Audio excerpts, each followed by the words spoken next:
Pictures of Yağmur Yüksel have been shared on social media.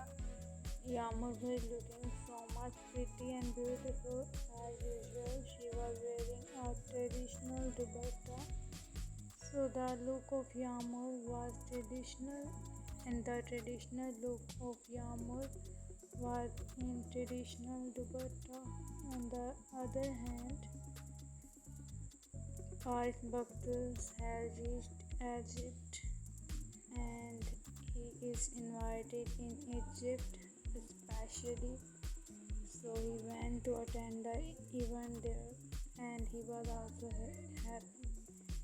So Yağmur Yüksel traditional look has been shared while Baris Baktas New Sharing from Egypt has also been shared.